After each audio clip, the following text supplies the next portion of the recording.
Hello and welcome to the FSF podcast. I'm Tim. I'm your host, and this is Ben, my co-host. I want to remind you that this show is made by nerds for nerds, and so we are glad and proud that you found our nerdery.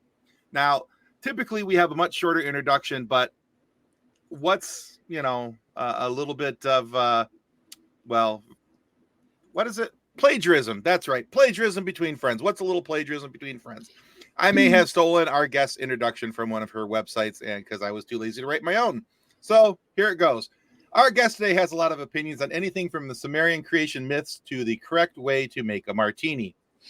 At various points of her life, she has wanted to be an archaeologist, anthropologist, architect, diamond cutter, fashion illustrator, graphic designer, or Batman. I like that one, Batman. Turning from such obvious trades, she is now a video game producer by day and spends her evenings writing science fiction and fantasy. When not writing, she could be found debating the Oxford comma and Joss Whedon's, I practice this word, at various, it means body of work. I know that much. Joss Whedon's body of work at various local coffee shops. Anyway, let's welcome author and game producer Jenn Lyons. Welcome to the show, Jen, and thank you for letting me plagiarize your website. And I know exactly where you got that from because it's the one place I haven't updated my bio. So that was it's a very interesting snippet of your life there. There was a period of time. Well, currently, the current bio doesn't mention Joss Whedon for some reason. I can't imagine why. But we can talk about works that him without mentioning him, like Firefly. Yes. I love Firefly. As do Probably I. One of the few good things he's done. No, exactly. The problem is he's done a lot of good things, right? It's just the other things behind the scenes that weren't. It wouldn't be so painful if he hadn't created stuff that was really loved. Right. If he like O.J. Simpson, we could be like, yeah, we're good. We could walk away from it. Right. It was just, but no, he had to go create Firefly and then be a dick. Anyway, all right. I will say, there's a lot of the things that you wanted to do in your life that are very similar to my wants when I was hoping for a future career. The only difference being I never wanted to be Batman. I wanted to be Godzilla. Oh, okay. I have a distinct memory, and my parents will constantly mention it, of me being 3 years old, walking down the block going, I'm going to be Godzilla when I'm older. Well, that actually explains a lot. I have a pair of nibblings. Thanks. My nibblings are twins, and they thought that they were those. There was a period of time where they thought they were those two Japanese girls that were running around. Yeah. So great. They were probably around 3. I love it. All right. Yep. Oh boy. All right. So this is fantastic. Love it. All right. So Jen, it would appear by what I've found on the internet of you that we actually have 2 interviews going simultaneously, because there's Jen by day and then there's Jen by night. Yes. Both in nerdy lanes, but in different paths. So we typically ask our guests at the beginning of every interview to help us to get to know them by talking about their origin story. And I'm hoping that there's a way that you can explain your origin story to us that encompasses both halves of this distinctly nerdy life. I mean, we are nerds, and nerds love a good origin story. So what got you to the place where you were producing video games, writing books, the whole 9 yards? I don't know that Well, let's see. So the writing books thing, actually, you know what? Yes. They all do have the same origin story, and it's called Dungeons and Dragons. There you go. Yes. Yeah, because when I was a little kid, specifically when I was a little kid, I came across this book called The Tombs of Atuan by Ursula K. Le Guin. And I read that and just had never come across anything like that in my life, because here was this protagonist who was female and imperfect and kind of a bitch, and not on a pedestal. Yeah, I mean, like there was like, she had character and depth, and so basically I spent an entire summer drawing mazes on every scrap of paper I could possibly get. And that turned into, I already had a dragon obsession, which we can talk about if you like. I already had a dragon obsession. It just sort of, there's a thing out there where I can do mazes and dragons. I'm in. And that turned into creating stories around the characters, right? Okay. It turned into video games. It turned into just a love of stories and a love of interactive telling of stories. The way we can do this cooperatively or uncooperatively, depending on the circumstances. And that became, I was writing all of these. Yeah, I was that player. I was the player that was, like, here's my 5,000 word background on, this character. As a DM, thank you. I love those. I love getting handed a packet when someone says, I've made a character. Right. And had been doing this for some time, and my first husband dared me to write a book. And I said, okay. And I did. And, it was trash. I think that's pretty normal. It's complete garbage, but I really enjoyed it. And so I kept doing it.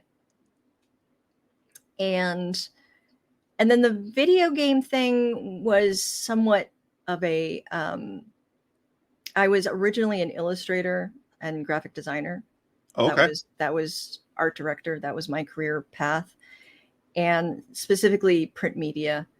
And I got to a point where I kind of realized that the specific track that I was on career-wise was kind of dying off, because newspapers were getting smaller and smaller, or they were going online, and magazines were, it was all sort of turning into this thing where I could see the writing on the wall. So a friend of mine said, well, why don't you transition over to video games? You can do UI, because that's how that usually works. A graphic designer gets into video games, goes into UI.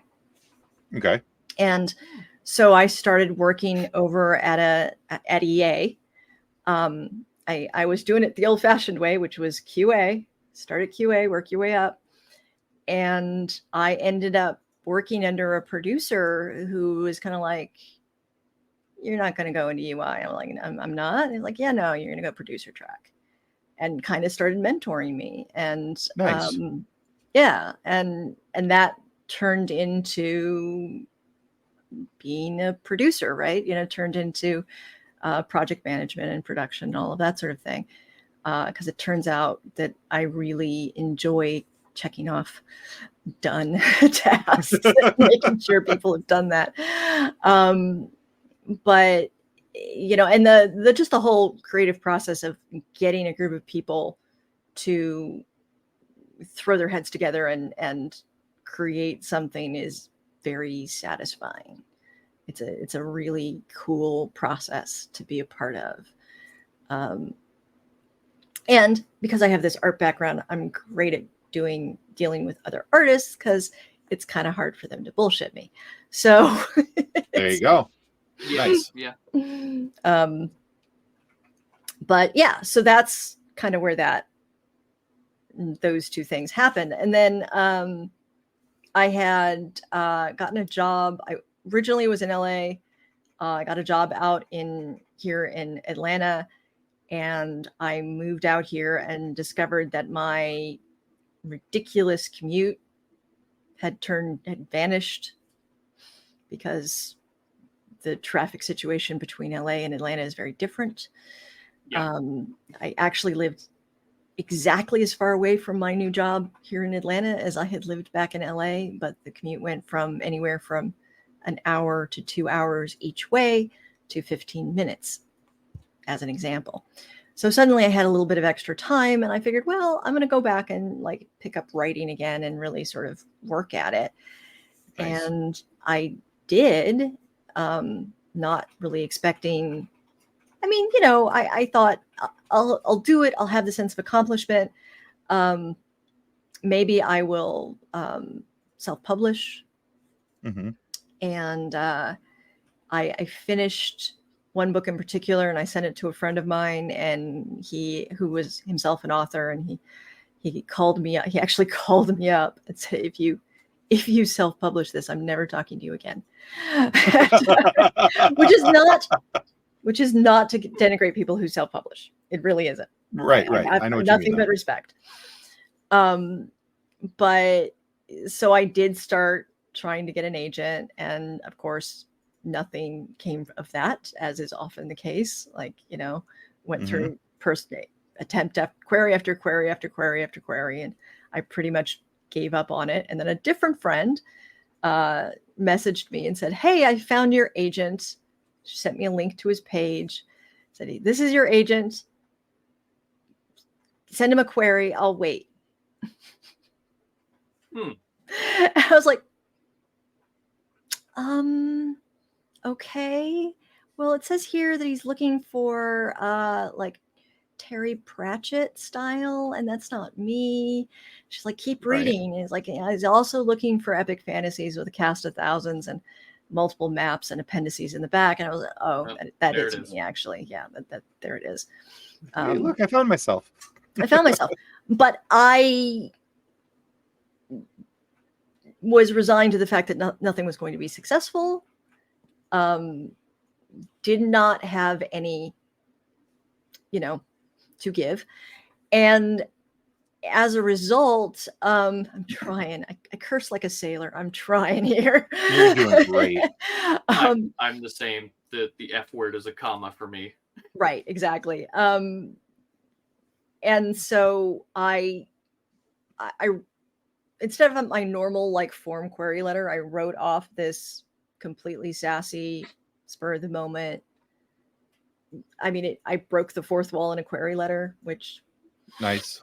You know, yeah, I did things you're not supposed to do in a query letter. I specifically, like at one point, talked about dick jokes in a query letter. But it turned out what I was doing was being really authentically me.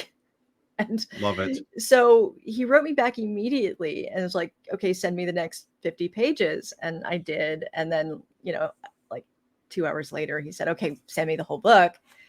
And then 2 weeks later, he said, can I have your phone number? I want to talk to you on the phone, which it's too late to make a long story short, but yeah, he was my agent. Love it. She was absolutely right. So, you know, we went through some stuff. It was not an instant signing process. He did in fact do what's called a revise and resubmit, which is he had critiques and he didn't want to try to sell the book until those had been dealt with to his satisfaction. On the other hand, all of his critiques were, in my opinion, valid. So it wasn't a case where I was like, where somebody was asking me to do something that was uncomfortable. It was like, oh, this is really valuable input. Okay, cool. Yeah, we're absolutely going to do this. But then 18 months later, he did sign me, and I got a 5-book contract with Tor. So that's awesome. All right. Yeah. So yeah, that was my original, my debut series was this 5-book series called The Chorus of Dragons, and then my most recent book, which is standalone, The Sky on Fire, came out in July. So very nice. Yeah. That's everything. I love it. No, you know, we always tell people that the long answers are good answers because we always find out a little bit more about the person and what they're doing and how they're doing it. And hey, the less that people have to hear me talk, I think the better off they are. So good on you. So you mentioned that you have The Sky on Fire and you also have your other 5-book series, Chorus of Dragons.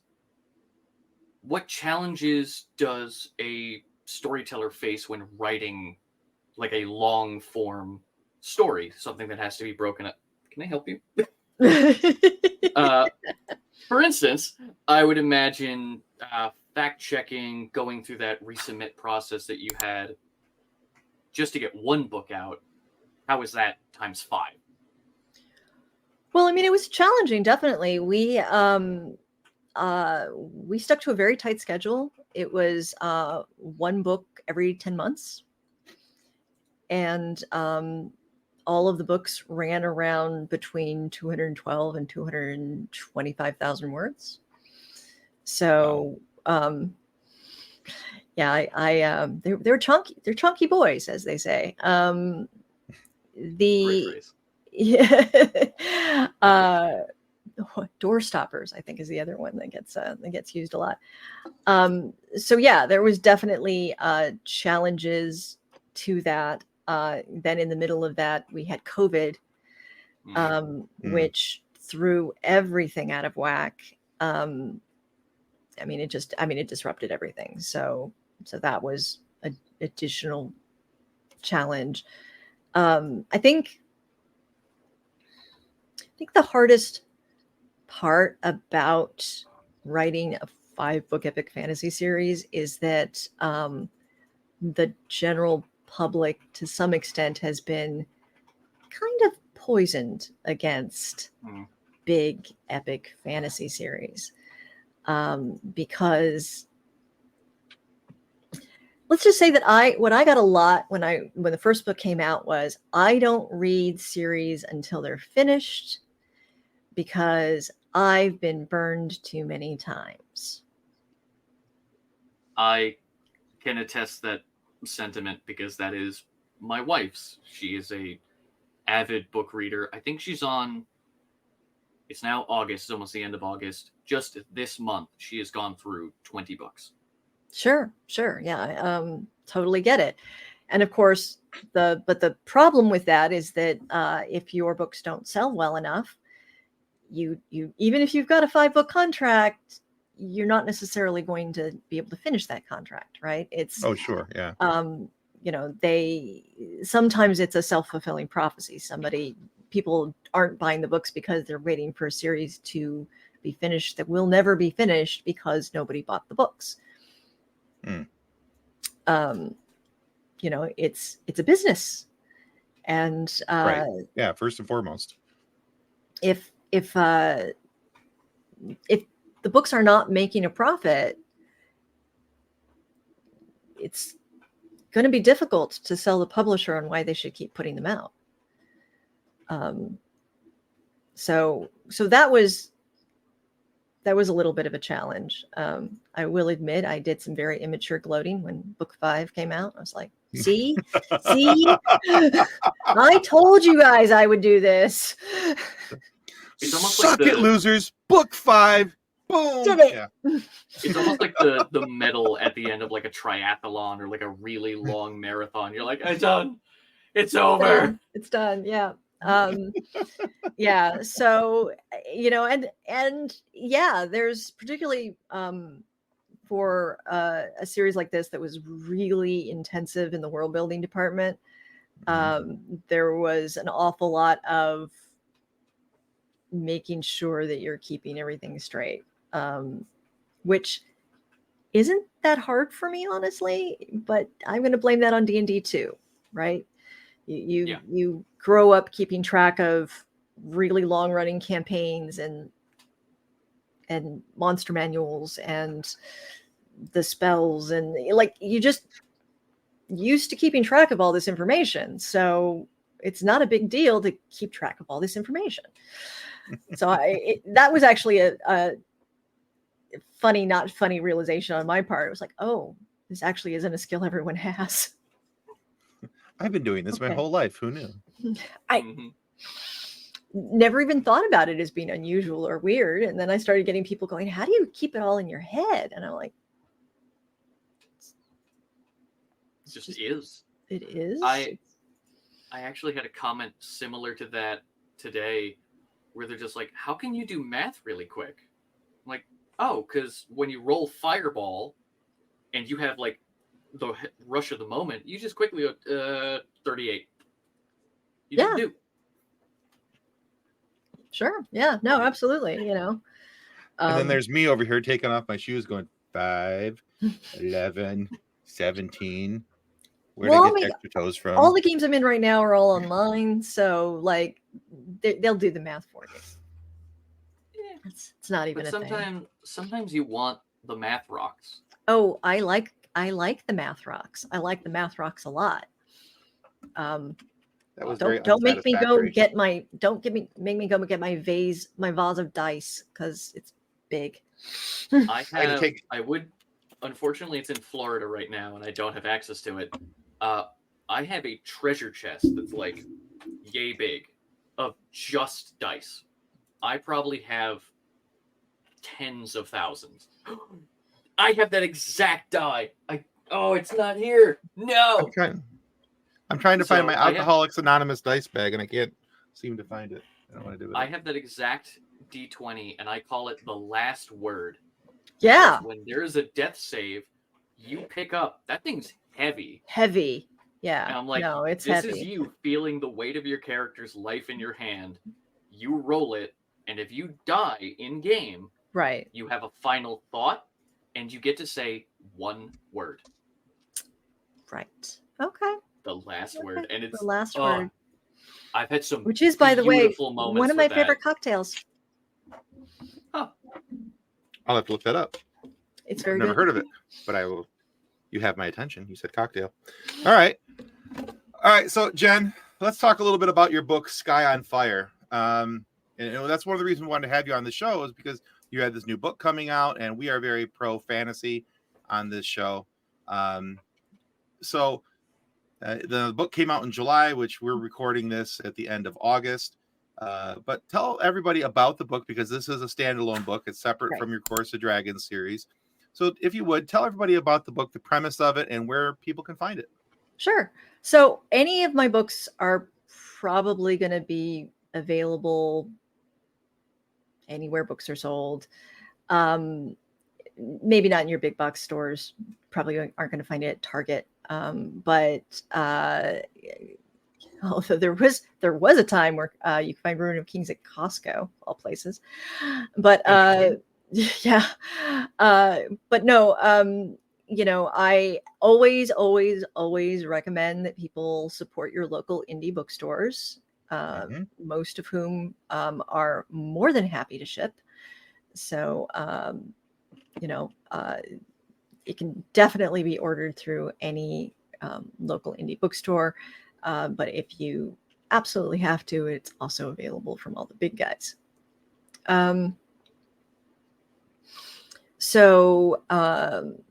It's published by Tor, so it's pretty easy. So the book itself is my elevator pitch for it, like it's the most succinct elevator pitch I've had so far, is it's Dragon Riders of Pern meets Ocean's 11. And you have my attention. No, I'm sorry. My brain just dawned on the fact that my wife ordered that book. That is the exact phrase she gave me when she's like, I'm getting this new book. It's going to be great. I cannot wait to tell her I interviewed the author, and she's just going to freak out. Yeah. So the origin. Okay, let me backtrack a little bit. When my first book came out, everyone was like, "What was your inspiration?" The most dreaded question, right? Mm-hmm. What was your inspiration? And I'm like, I literally wrote the first character for this when I was 15. Mm-hmm. I've been doing the world building for this for 30 plus years, right? I cannot point to, I made a game of it at one point of I never gave anyone the same answer and I never lied. That's a fun thing to do. There were so many different things that went into this series, into this book. It was never one single thing. Sky on Fire is not the same. Sky on Fire, the inspiration for it was a Twitter conversation that was happening a couple of years ago.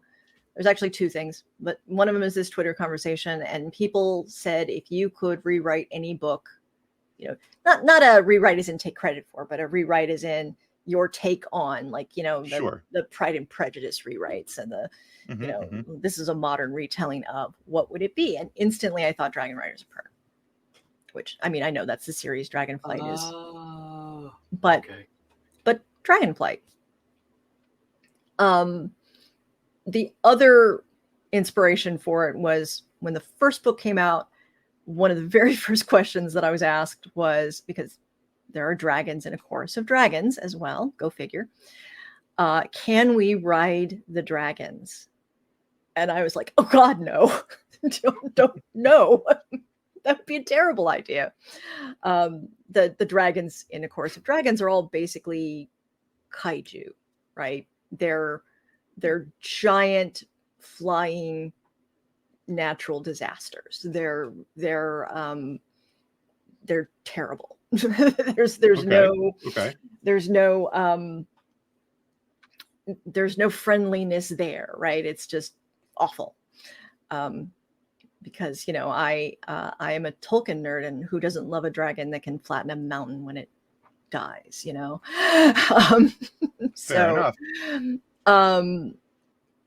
So yeah, so I was like, okay, well, I'm going to start with that idea of, here's this alien world where dragons have evolved and humans are introduced into this, and this sort of relationship occurs. Except I wasn't I was joking about it. I was really not serious about it at all. Just joking about it. But then I was talking about the issue. I guess we're up to 3 things. Sorry. That's okay. I was talking about it with my husband, and I mentioned that in all of these Dragon Rider books, that the ones I love, I mean, I adore these books. The dragons are always kind of loyal flying puppies, right? They're wonderful. We adore them. They may be intelligent, but they're not as intelligent, and they're mostly just absolutely loyal. Mm-hmm. And he just looked over at me and said, what if they weren't? I was like, no. What if they weren't loyal? He's like, yeah, what if they weren't loyal?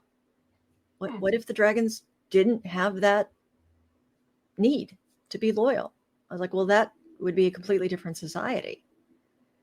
That would be a society where, I mean, if you're talking large, super intelligent, magic using dragons, they'd be in charge. Right. Okay, never mind. I want to write this book. I'm not joking anymore. I want to write this book. And so that's what turned into this, was this idea of this society where there is a dragon rider dragon relationship, but the dragon riders don't get a choice. It's the dragons that are saying, that kid, that's the one I want. And congrats, kid. You get to be a dragon rider. And if you don't like that dragon, tough, because they picked you. Right. That's real interesting, because usually it's the narrative of like the person goes and picks out a bunch of dragon hatchlings or something like that, like picking out a dog. Yeah. Now exactly. The script, and now you're the dog. Right. Yeah. And that was even like, I remember a beta tester coming back to me. It's like, when do we have the hatching scene? And I was like, there's the hatching scene. She's like, yeah. When are the dragon eggs going to hatch and they're going to bond? I'm like, that isn't going to happen. That's not a thing. It's the reverse, right? You have these any kids in the human society who show magical potential get sort of ushered into this school to become dragon riders, and they get picked from the graduates by dragons to be their riders. It's not, there's no hatching scene. But it was a really interesting reminder of how that was the expectation. That's such a trope of that genre that she assumed that there had to be that, right? Well, sure, yeah. Yeah. So, so the idea behind the book is that you have somebody who was supposed to be a dragon rider and failed at it, was basically accused of having committed a crime. Specifically, she was accused of having stolen from the horde of the dragon that was going to choose her, because they still have hordes. And she was sentenced to death, which in their society means being thrown off at a very high altitude and thrown to your death into the jungles below. And she didn't actually die for reasons. But so years later, she finds herself basically being kidnapped by a group of people who want her to help them rob this dragon, the same dragon, because she's done it before. But of course, it worked out so well the last time. She hadn't done it before. She was in fact innocent of what she'd been accused. So she's now found herself in the middle of this heist, where she has to help them, but she also doesn't have the background that they seem to think she has. Sounds really cool. So yeah, it was a lot of fun to make, right? It was a lot of fun to do. In the acknowledgements, I think 2 authors, primarily. One was, of course, Anne McCaffrey for providing inspiration. The other one was George R.R. Martin, because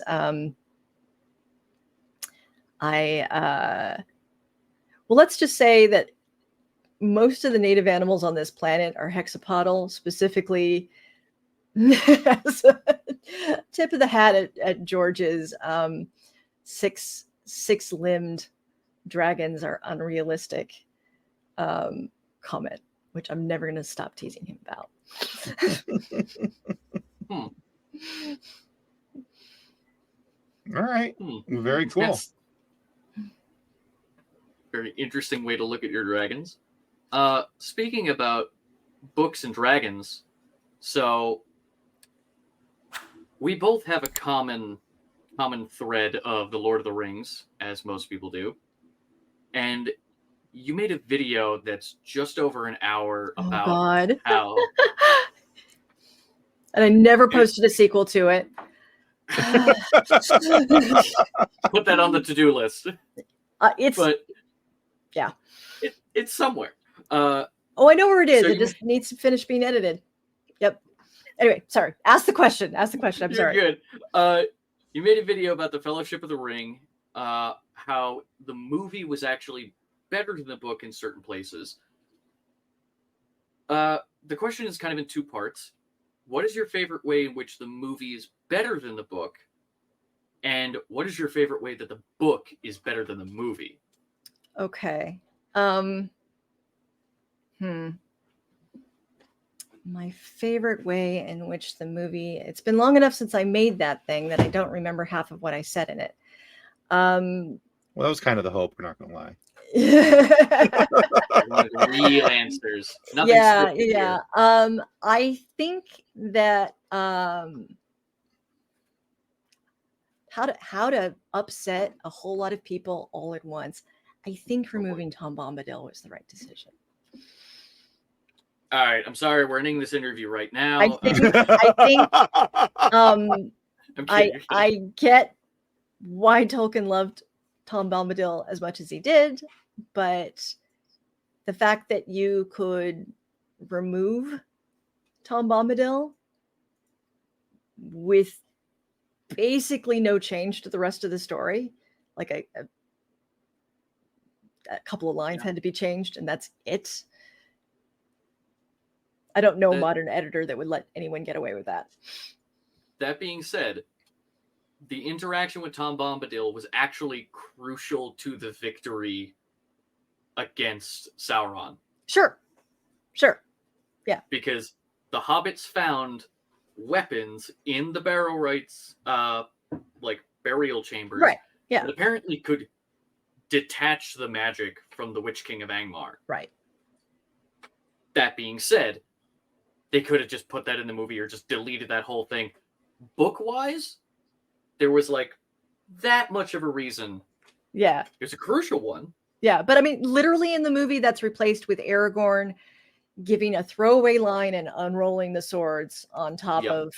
I mean, like it's so easily replaced that it's kind of embarrassing.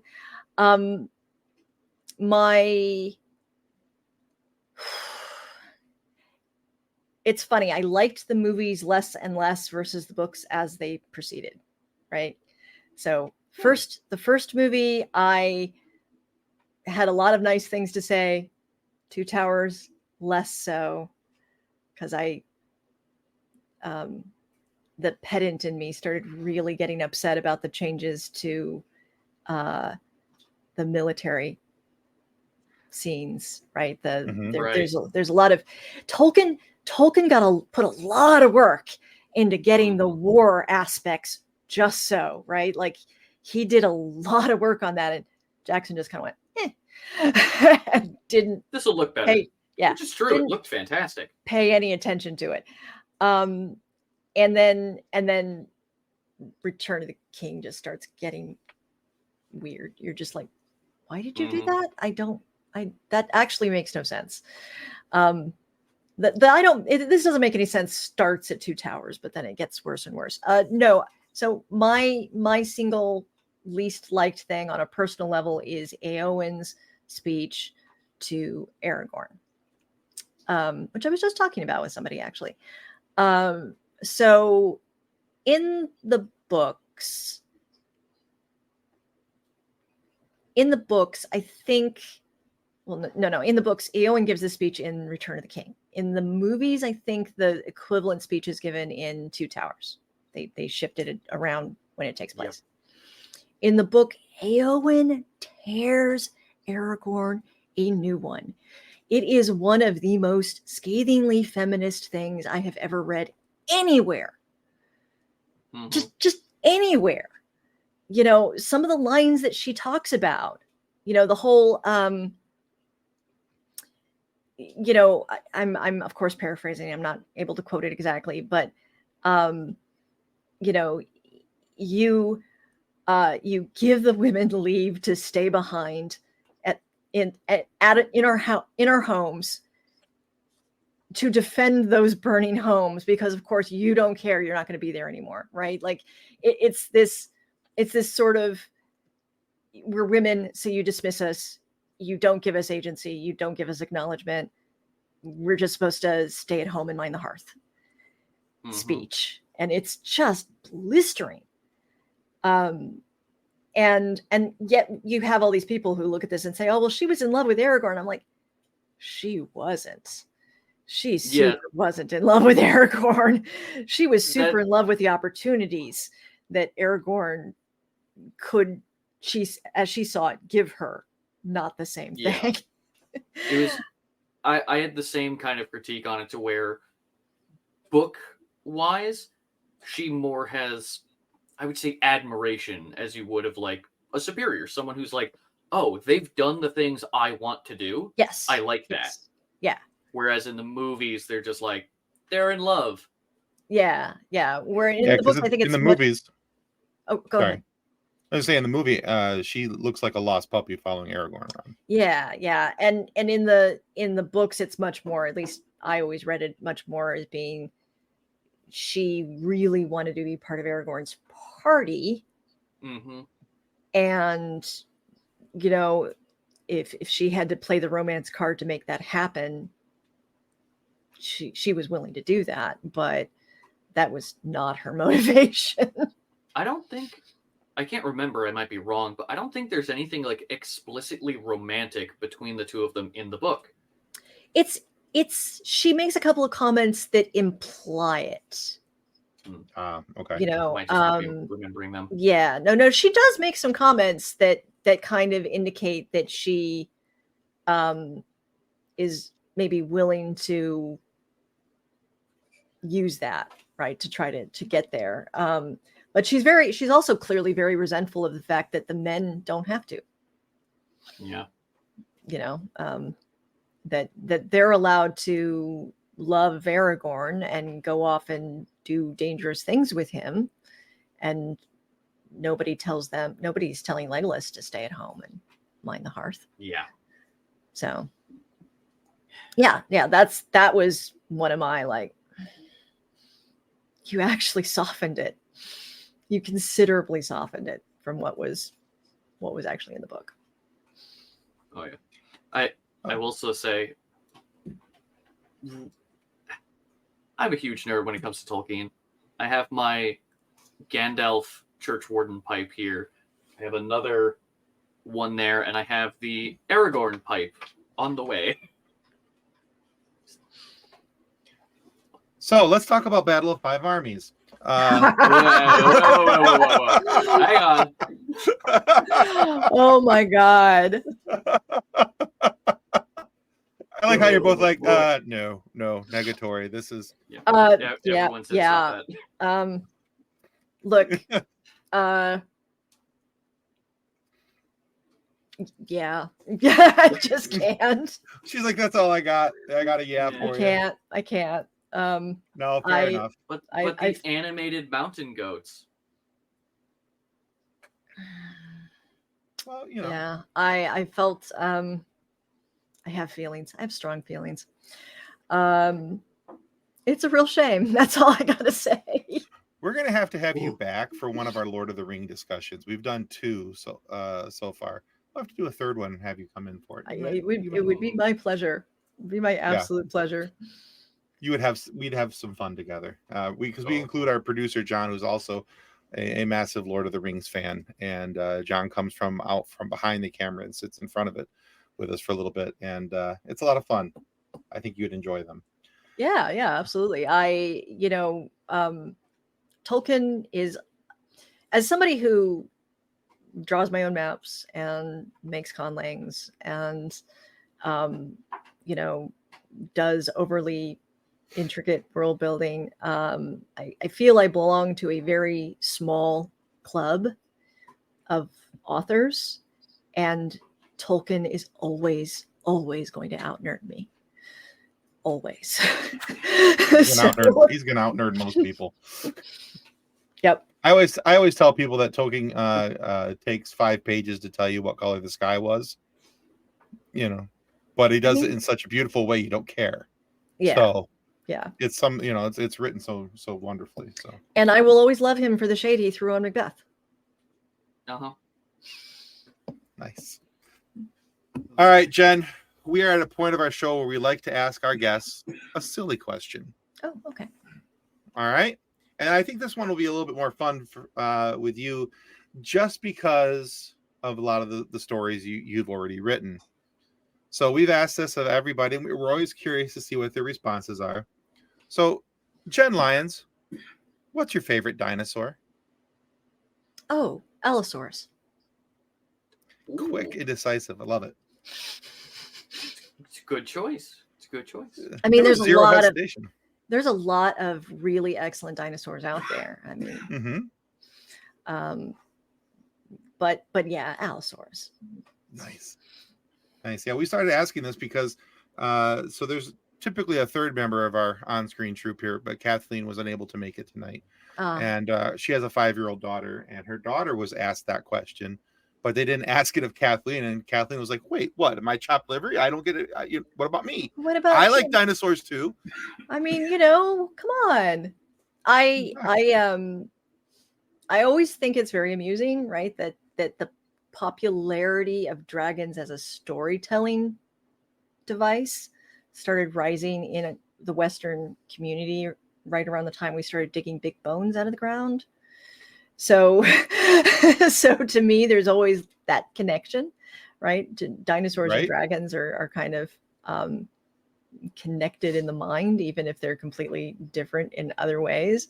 Exactly. And I just like, there's just all this really interesting stuff that's been happening lately with dinosaurs, right? Like I love that all of this stuff is coming up with the whole feathers thing and them. Yes, it's great. And then just in general, I love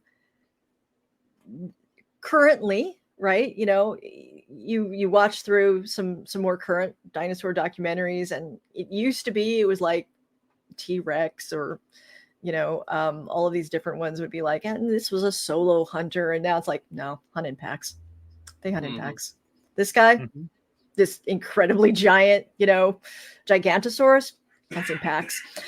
It's just like, yep, hunts in packs. I love just the scientific advancement of going from creepy, scary lizard thing to big, gigantic chicken.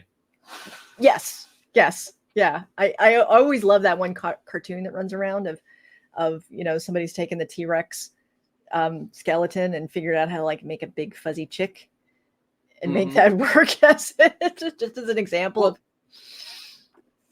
I mean, the science right now suggests that T-Rex did not like roar or scream. It like balked like a chicken. And there's also a thought that people have been putting the arms wrong the whole time. Yeah. Because if you take like regular chicken wings and stick them forward, right, it looks like a T-Rex. It looks wrong. Yeah, it looks exactly like a T-Rex. Yeah.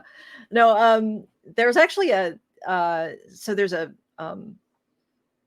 one of the animals that is in The Sky on Fire is this thing called a Titan drake, which is six-legged, because like I said, most things on the planet are six-legged. But it's basically it's megafauna, right? It's a very, very big creature. And I found myself faced with the issue of how fast does it run? And it turns out that the only people that could answer that question were paleontologists. And it's not an easy question to answer, and it involves a lot of calculus. And well, I'm tapping out. My respect my respect for the skills went up considerably when I was sitting there going, "Oh my God, I have to try to do this to figure out." And a lot of questions to try to figure out how fast she ran. Do you have like a little saved equation on how fast you can make your animals of your planet run? Yeah, no, absolutely. No, her. I mean, her species, right? Because it's very much a height, weight, bone structure kind of issue. Oh God, that's too much math. Yeah, no, it's a lot. I am one of those world builders that starts with the composition and size of the sun and the planets around it and goes in there, right? Like I really go very, very granular with my world building and figuring out how fast Overbite, her name's Overbite, how fast Overbite could run is honestly the hardest piece of science I've ever had to do for a book. That is adorable that they're named Overbite. I love the name. We're running a little low on time. So, Jen, I want to thank you so much for being on the show today. Yes. You've been absolutely fantastic. Where can our listeners go and find you and learn more about your work? I have a website that I desperately need to update at JennLyons.com. I really, really need to update it. Yeah, I don't think Sky on Fire is even up there yet. But I'm also on, I blame my ADHD. I'm also on Threads and Instagram as Jenn Lyons and Tigers, on Twitter or X or whatever as Jenn Lyons author. I'm on Facebook, I think Jenn Lyons author. You can find me pretty much all over the place. Any search. I have merch now. So if you go to threadless.com/Jenn Lyons, you can get themed shirts and just also stuff I've drawn because, you know, cool. I'm a nerd and I like doing stuff like that. Although I haven't put up my my fighting Uruk-hai shirt yet. Because, you know, Saruman never just says Uruk-hai, right? It's always my fighting Uruk-hai. He really makes it sound like it's like a team, you know. Yeah, like a sports team. A sports team. You know, it's not just matching jerseys. Yeah, right. So I was like, I gotta do something that's like for the fighting Uruk-hai. Oh, okay. Do you know how cool that would look on a hockey jersey, by the way? I'm just saying. Oh, yeah. As a hockey fan, just saying. Yeah. The fighting Uruk-hai, you know, white hand. Yeah, just the sports logo instead of whatever team. It's just white hand on the jersey. Yeah. Tim's in. So yes. I have designed that. I did do it. I just need to put it up. Yeah. So just let us know when you do, because I will buy one. I'm not a sports person. You have 2 sales at least. 3 when Fantastic. Fantastic. Yeah, that's most of it, I think. It is available. All my stuff is also available audiobook as well. So well, yeah, thank you so much. We'll make sure to put those in the link below, so our listeners can hear your book on audio, see your book, get all your shirts and everything, all your merch. Yeah. Buy the merch, do the things, kids. Yes. And speaking of doing the things, seems like a prime time to remind you that subscribing is the single most important thing you can do to help our show continue to grow and get amazing guests like Jenn to come on the show and sit down and talk 17 shades of nerdy with us. And so, if you want to have that continue to happen, make sure you click the like and subscribe button on this video. Or if you're listening on your favorite audio podcast provider, make sure you're subscribing to the show, following the show. And hey, why not share the show with the ones that you nerdily love? So, but yeah, and go out and check out Jenn's work as well. We'll have, like Ben said, we'll have links in the show notes down below so that you guys can check out her future works coming up and all the cool things that she has already done. So, Jenn, thank you again for being on the show. We have greatly appreciated your time here. My pleasure. All right, guys, that's going to do it for the FSF Popcast. Goodbye. Copyright 2024 FSF Podcast.